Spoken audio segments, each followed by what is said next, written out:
Hello friends, welcome back once again. Friends, mission नौकरी series के तहत हम लोग जानेंगे इम्पोर्टेंट क्वेश्चंस को। और इस इम्पोर्टेंट क्वेश्चन में जितने भी आपके प्रतियोगी एग्जाम है सभी एग्जाम के लिए इम्पोर्टेंट होंगे। देखते हैं फ्रेंड्स आज का फर्स्ट क्वेश्चन। पीछे की सीरीज अगर आपने नहीं देखी हो, 5 पीछे की सीरीज हो चुके हैं, तो आप उसे डिस्क्रिप्शन बॉक्स में जाकर उस लिंक से जा सकते हैं। देखते हैं फर्स्ट क्वेश्चन की तरफ। पहला क्वेश्चन कहता है कि उच्चतम न्यायालय अर्थात कि सुप्रीम कोर्ट के जो न्यायाधीश हैं उनको अवकाश ग्रहण करने की उम्र सीमा कितनी है? 65 वर्ष। ध्यान रखिएगा फ्रेंड्स, ये बिहार पुलिस के प्रीवियस ईयर सेट है। ये सेट जो है बिहार पुलिस का प्रीवियस ईयर का सेट है। देखते हैं अगले क्वेश्चन की तरफ। और अगला क्वेश्चन कहता है फ्रेंड्स, कहता है कि रेडियो फरवरी 2017 में जो रेडियो दिवस मनाया गया था उसका थीम क्या था? ये 2017 की बात है और उस समय थीम था आपका आप है रेडियो, अर्थात कि radio is you, radio is you, ये आपका थीम था। राइट फ्रेंड्स, देखते अगले क्वेश्चन की तरफ। क्वेश्चन नंबर 3 कहता है कि आवर्त सारणी को तैयार किसने किया था? तो जो हम लोग आधुनिक आवर्त सारणी देखते हैं वो मेंडलीव की आवर्त सारणी देखते हैं। डाल्टन ने परमाणु सिद्धांत का खोज किया था और रदरफोर्ड ने आपके अल्फा रेज के द्वारा आपके धनात्मक केंद्र के अंदर धनात्मक आपकी राशि होती है, इनके बारे में पता लगाया था। देखते अगले क्वेश्चन की तरफ।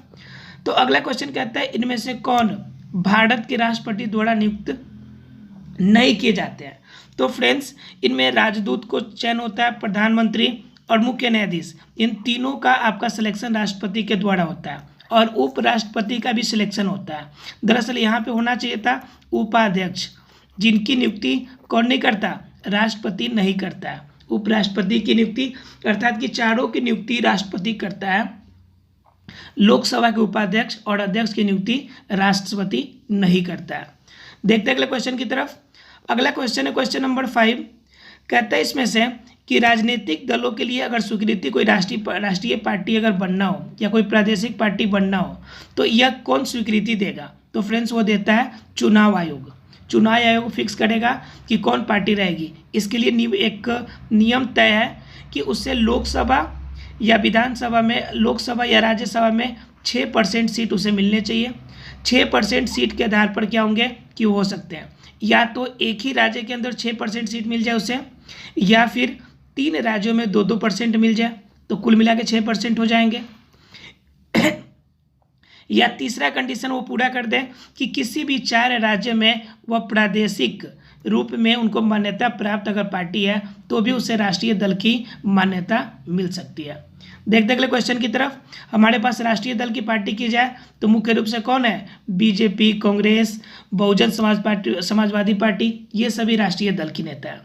उसके बाद हम बात करते हैं कि उप मुख्यमंत्री अभी कौन है? तो बिहार के उप मुख्यमंत्री की बात कीजिएगा तो तेजस्वी यादव है। देखते अगले क्वेश्चन की तरफ। और अभी के शिक्षा मंत्री कौन है? आप हमें कमेंट सेक्शन में बताएंगे। अभी के शिक्षा मंत्री बिहार के कौन है? कमेंट सेक्शन में आप हमें बताएंगे। अगले क्वेश्चन की बात करते हैं। तो कहते हैं इनमें से कौन सा राज्य नहर की सिंचाई पर सर्वाधिक आश्रित है? तो फ्रेंड्स वो है उत्तर प्रदेश। हालांकि बिहार भी नहर पे आश्रित है, ठीक है, और नदी पर आश्रित वाले आंध्र प्रदेश और पंजाब है। पंजाब में ध्यान रखिएगा नलकूपों पर भी आश्रित होते हैं। क्वेश्चन नंबर 8 कहता है आपका कि सूफी संत ख्वाजा मोइनुद्दीन चिश्ती का उर्स कहाँ मनाया जाता है? उर्स मतलब मरने के बाद उनका जो त्यौहार है कहाँ मनाया जाता है? तो फ्रेंड्स वो मनाया जाता है अजमेर शरीफ में, क्योंकि वहीं उनका कब्र बनाया गया है। देखते हैं अगले क्वेश्चन की तरफ। अगला क्वेश्चन कहता है भारत के सुदूर पूर्व अर्थात कि पूरब दिशा में, बिल्कुल पूरब में सर्वाधिक लंबी सीमा कौन साझा करता है? तो फ्रेंड्स वो है म्यांमार। म्यांमार जो होता है वह 1624 किलोमीटर की आपकी सीमा साझा करता है। हालांकि अगर सबसे अधिक की बात की जाए तो चाइना आ जाएगा, क्योंकि चाइना की कितनी आपकी साझा करता है? तो ये करता है 4057। लेकिन ये जो है आपका किस दिशा में है? ये उत्तर दिशा में है। और पूछा कहाँ पे है? तो पूरब दिशा की तरफ। पूरब दिशा की तरफ पूछा है, इसलिए सही आंसर क्या होगा? म्यांमार होगा। देखते अगले क्वेश्चन की तरफ। क्वेश्चन नंबर 10 कहता है कि स्लेट किस रूपांतरित चट्टान से बना हुआ है? तो स्लेट जो है वास्तव में वह सेल से बना हुआ है, तलछटी सेल से। एग्जाम में क्वेश्चन पूछ देता है कभी कभी, तलछटी सेल से बना हुआ है। अगर बात कीजिएगा संगमरमर की तो संगमरमर चूना पत्थर से बनता है। संगमरमर भी आपका क्या है, एक प्रकार की रूपांतरित चट्टानी है। तो ये किससे बनता है, चूना पत्थर से बनता है। लेकिन अगर बात कीजिएगा ग्रेनाइट का, तो ग्रेनाइट क्या है, एक आग्नेय चट्टान है। क्या है, एक आग्नेय चट्टान है। ठीक है। अगर टॉक की बात कीजिएगा तो ये अल्ट्रामॉर्फिक आपके चट्टान के रूप में जाने जाते हैं। देखते हैं फ्रेंड्स अगले क्वेश्चन की तरफ। अगला क्वेश्चन कहता है हमारा, सिंधु नदी की लंबाई कितनी है, यानी सिंधु नदी जो ब्रह्मपुत्र नदी के समान है, इसकी लंबाई कितनी है। सिंधु नदी जो कि ब्रह्मपुत्र नदी की है, तो बताइए कि इसकी कुल लंबाई कितनी है। तो इसकी कुल लंबाई भारत में देखिएगा तो 2900 किलोमीटर होगा। लेकिन अगर कुल लंबाई की बात कीजिएगा सिंधु नदी की, तो वो लगभग 3610 किलोमीटर आपको देखने को मिलेगा। सिंधु नदी की अगर उद्गम स्थल की बात करें तो मानसरोवर है आपका। मानसरोवर कहाँ है, तो तिब्बत में है। मानसरोवर कहाँ है, तो तिब्बत में है। अगर पूछेगा ब्रह्मपुत्र नदी को बांग्लादेश में किस नाम से जाना जाता है, तो याद रखिएगा फ्रेंड्स, जमुना। ठीक है, किस नाम से जाना जाता है, जमुना के नाम से जाना जाता है। ये क्वेश्चन बार बार पूछा जाता है कि ब्रह्मपुत्र नदी को आपका जो बांग्लादेश है किस नाम से जाना जाता है। देखते अगले क्वेश्चन की तरफ। क्वेश्चन नंबर 12 कहता है, भारतीय संविधान के अनुसार राज्य का कार्यकारी अध्यक्ष कौन होता है।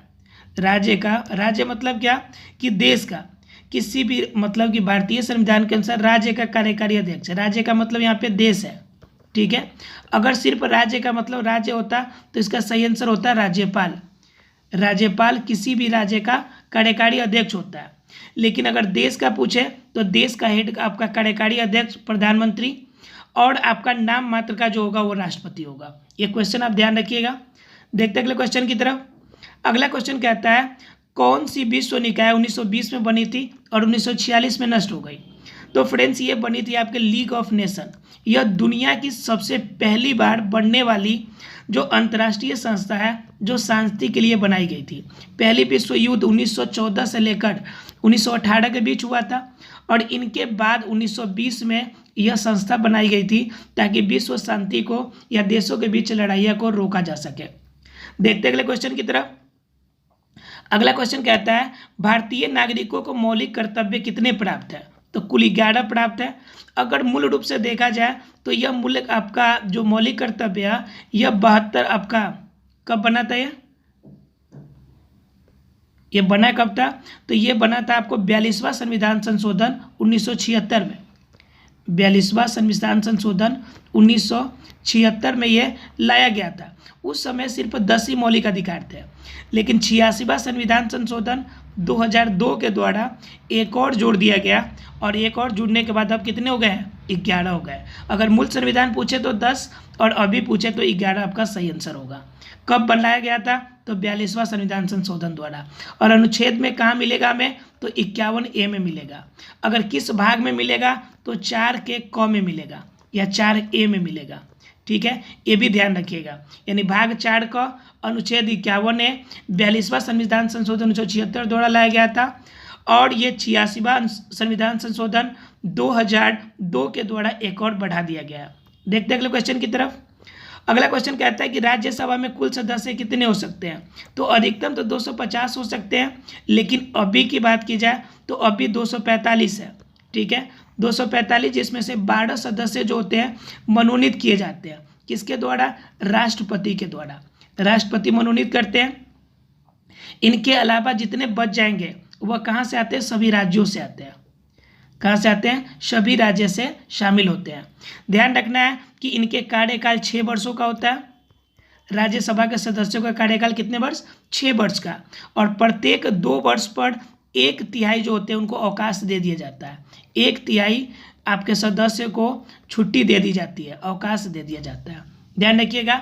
उसके बाद राज्यसभा में गण पूर्ति के लिए, अर्थात सभी लोग इकट्ठा नहीं हो तो कम से कम 25 लोग भी होंगे तो मीटिंग की जा सकती है। इसलिए एग्जाम में क्वेश्चन कभी कभी पूछता है राज्यसभा की गण पूर्ति कितने से हो सकती है, तो उसका आंसर हो जाएगा 25। तो इसमें आप 5 क्वेश्चन को अटेम्प्ट कर सकते हैं। देखते अगले क्वेश्चन की तरफ। कहता है कि महात्मा गांधी का जन्म कब हुआ था। तो इसमें तो किसी को डाउट नहीं होगा, महात्मा गांधी का जन्म कब हुआ था, 1869 में। 2 अक्टूबर 1869 को हुआ था। और कहाँ पे हुआ था, तो पोरबंदर में हुआ था। पोरबंदर किस राज्य में है, तो गुजरात में है। राइट।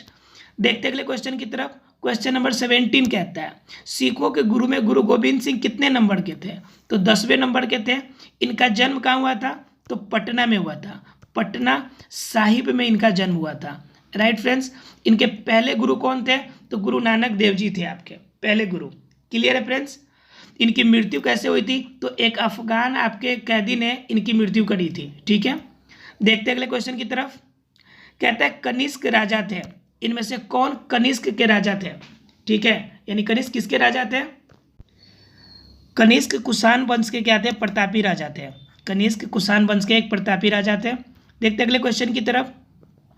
क्वेश्चन नंबर 19 कहता है कि बेरी बेरी का खुराक किसकी कमी की वजह से होता है? यानी कि बेरी बेरी का जो रोग है किसकी वजह से होगा? तो विटामिन बी की कमी से होता है। इसे याद करने का तरीका है, विटामिन बी का जो रासायनिक नाम है वो थायमीन है, और इनकी कमी से जो रोग होता है वो कौन सा है? तो बेरी बेरी। तो याद रखना, इसे याद करने का तरीका, इसे याद रखना है कि बात बाड़ी बाड़ी, मतलब क्या? नहाना है बारी बारी से। तो विटामिन बी, थायमीन इसका रासायनिक नाम, और बेरी बेरी आपका क्या हो जाएगा? इसके आपके रोग का नाम हो जाएगा। देखते अगले क्वेश्चन की तरफ। तो कहता है कि भारत पर आक्रमण करने वाला पहला मुसलमान कौन था? तो मोहम्मद बिन कासिम था। यह 712 ईस्वी में भारत पर आक्रमण किया था। देखते फ्रेंड्स अगले क्वेश्चन की तरफ। अगला क्वेश्चन कहता है कि पृथ्वी अपनी धुरी पर कितने देर में एक बार घूमती है? तो ये घूमती है 23 घंटे 56 मिनट और 4 सेकेंड में। क्लियर है फ्रेंड्स। अगर पूरे आपका 23 घंटे में एक बार वो घूमेगी, अगर बात की जाए कि वो परिक्रमा सूर्य की कितने देर में करती है, तो इसका आंसर क्या हो जाएगा कि ये हो जाएगा लगभग 24 घंटे, लगभग 365 दिन और कितने 365 दिन और कितने घंटों में? 6 घंटों में ये पूरा करती है। 365 दिन और 6 घंटे में पूरा करती है। क्या? पूरे पृथ्वी एक चक्कर लगाती है सूर्य का, और अपने धुरी पर 23 घंटे 56 मिनट और 4 सेकेंड में। क्लियर है फ्रेंड्स। देखते हैं अगले क्वेश्चन की तरफ। क्वेश्चन नंबर 22 कहता है कि ग्रह में जो सूर्य की परिक्रमा करने में 88 दिन लेते हैं, तो 88 दिन कौन लेता है? जो इसके सबसे नज़दीक है, अर्थात कि बुध। इनके आपके नज़दीकी के आधार पे हम, अर्थात कि सूर्य के पास के आधार पे हम लोग अगर चाहे तो याद रख सकते हैं एक छोटे से ट्रिक से। और छोटा ट्रिक क्या है हमारा? एक छोटा सा ट्रिक है कि बस पा मोबाइल से अब दूर। अब इनसे क्या होगा कि सारे आपके जितने भी ग्रह के नाम होंगे उसे याद हो जाएंगे। ब से बुध, स से शुक्र, प से पृथ्वी, म से मंगल, और ब से कौन? बृहस्पति, स से शनि, अ से अरुण, और ब से वरुण। ठीक है, लाइन से आप याद रख सकते हैं, बस पा मोबाइल से अब दूर। आप इसे स्क्रीनशॉट भी कर सकते हैं। देखते हैं अगला क्वेश्चन की तरफ। और अगला क्वेश्चन कहता है हमारा कि उस शहर का देशांतर क्या होगा जिसका समय 6 बजे शाम है? कह रहा है कि जिसका समय कितना दिखा रहा है? 6 बजे शाम, जबकि ग्रीनविच समय में कितना बज रहा है? 4 बज रहा है। ग्रीनविच में हमारा कितना बज रहा है? 4 बज रहा है, और 6 बजे में दिख रहे हैं यहाँ पे, और ग्रीनविच में कितना बजा है? 4 बजा है। मतलब कि 4 बजा, मतलब कितना घंटा है? 2 घंटा का डिफरेंस है, 2 घंटा आगे चल रहा है। तो 2 घंटा आगे का मतलब कितना हो गया? 120 मिनट।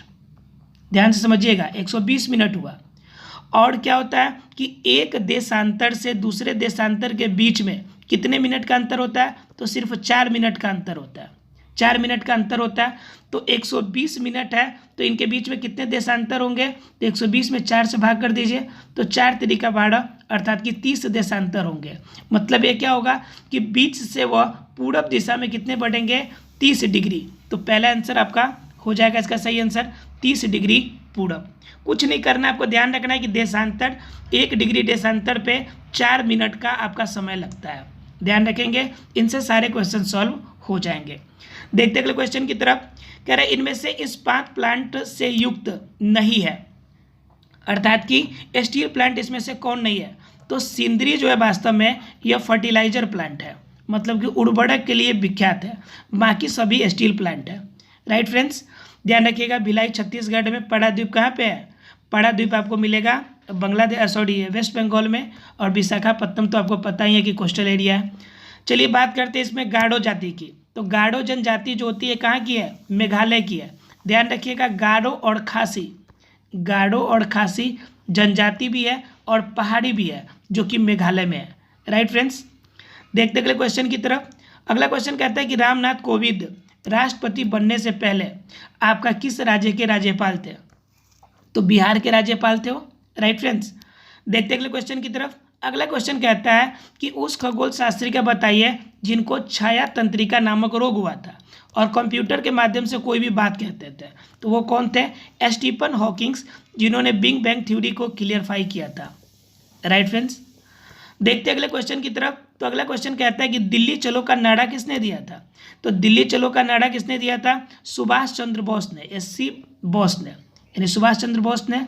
कहाँ पे दिया था, तो ये एक मीटिंग कर रहे थे टाउन हॉल में।